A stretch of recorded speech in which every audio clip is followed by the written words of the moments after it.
So that's when I went over and I told the sergeant then, I said, I'm taking over the platoon, and I said, I want a meeting with everybody in the platoon, everyone. Do you know about this? Okay. So he said, when you want meeting? Oh, that's the sergeant that was one of the problem makers, the mutineers, I'd say, before Normandy in E Company. What was his name? Moore is his name.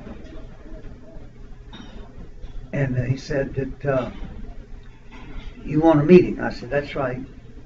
And of course, you could tell he was looking down on me when he's talking to me, because he knew that I was an enlisted man like him prior to just a few weeks before. So when I said, Sergeant, you understand? Oh yes, yeah, well, offhanded, yeah. So the first meeting I had with my platoon, I noticed that instead of about 44 men, I had about 30, 32, 33. And I asked the sergeant, I said, Sergeant, where are the rest of the men? Oh, this one had to do this, this one had to do that.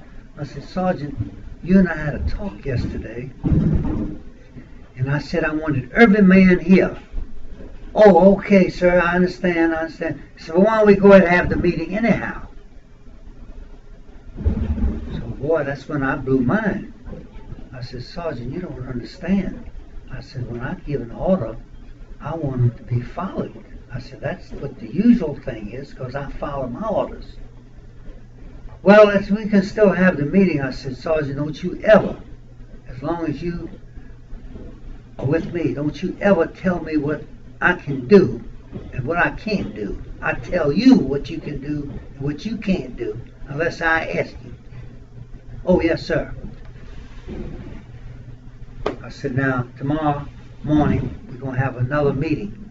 Tomorrow morning, I want everybody here. Everybody. Yes, sir. Yes, sir. So the next morning, instead of the whole platoon, maybe I had 4 or 5 missing.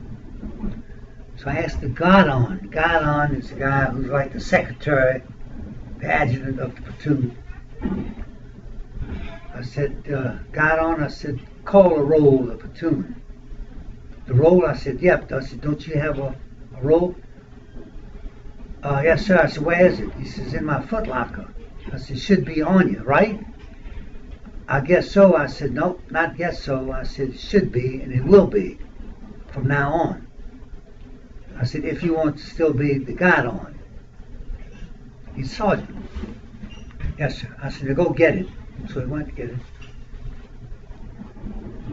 Came back. I said, read the roster. 4, 5, 6 men missing. I said, Sergeant, where's the man? Oh, well, this one dead. I said, Sergeant, you didn't understand me. I said, apparently you and I can't understand one another.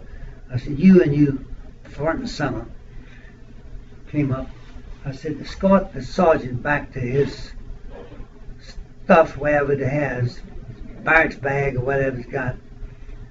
Take him up to battalion headquarters and tell him that I said that he's no longer in this platoon. That got the attention. And from then on, I told him, I said, look, I said, I didn't come here to be loved. You love your mama, your daddy. You know about that speech? I said, you love your mama and your daddy, your brother and your sister, your girlfriend or your wife, if you have one. I said, I came here to be respected if I earn it. I said, I don't want to be loved. I said, I want your respect if I earn it. I said, and if I don't earn your respect, you're out of here now. Platoon dismissed.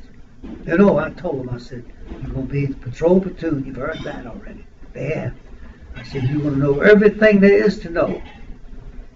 And you're going to know it backwards and forwards. You know what your man next to you is supposed to do, and know what you're supposed to do if he gets knocked off. I said, you're going to know everything. It's going to be crammed down your throat. And the reason doing that is because, number one, to obtain our objective, number one, and number two, to bring you home. From then on, he had the finest platoon that's ever been in the history of the United States military. And that was it. If one man got killed of that platoon, we had brought more men home from that platoon than any of the 500 platoons in the division. That's what I'm proud of, more than anything else. That's all. It's the only thing I really did in the military. Bring those men home. End of the conversation. And you know the rest. Come on.